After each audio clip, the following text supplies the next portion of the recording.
Je m'appelle Pierre Schmitt. Je m'appelle Dominique Kozlarski. Skowza est notre appellation commune, Dominique et à moi. Et moi je suis en fait non pas artiste mais ingénieur, et j'ai toujours été en fait passionné de dessin à la plume. C'est une technologie qui m'a impressionné au point que je me suis dit on devait pouvoir faire des choses formidables en matière de dessin d'art. Du coup je me suis mis à développer mon propre logiciel de dessin vectoriel. C'est une démarche qu'on a appelée art vectoriel avec Dominique un peu plus tard, qui est basée sur le trait et pas sur le pixel. Moi, j'ai fait les beaux-arts. J'ai appris la peinture, la gravure. J'ai fait aussi de la tapisserie. Avec Pierre, avec son imprimante et son logiciel, je peux mélanger la peinture et une sorte de gravure ensemble. En fait, moi, ce qui me frappe toujours, c'est que quand on regarde la trace de l'humain dans la nature, c'est toujours traduit par des formes géométriques très simples. Et puis quand on regarde vraiment les éléments naturels, que ce soit végétal, minéral, là on est tout de suite dans quelque chose de beaucoup plus complexe, de beaucoup plus irrégulier. On est vraiment dans le domaine de ce qu'on appelle la géométrie fractale. J'aime bien les accumulations de petits traits, de grandes barres. Enfin, je veux dire, c'est vrai que c'est un peu notre monde, ça grouille de partout. On a intégré aussi ces petits personnages qu'on appelle les Skowzi, qui représentent l'être humain à sa plus simple expression.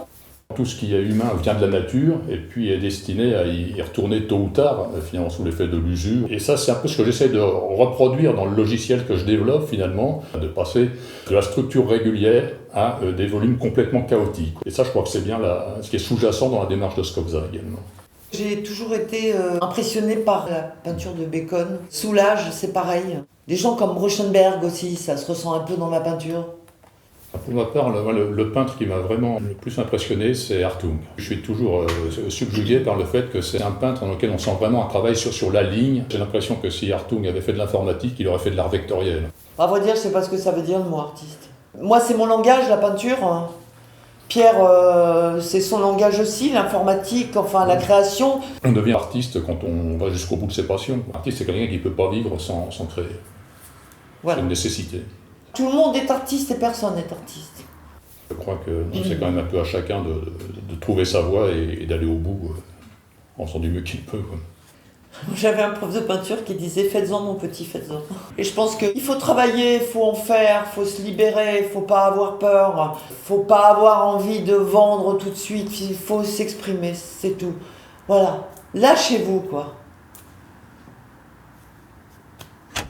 C'est ce que je dis à mes élèves, lâchez-vous.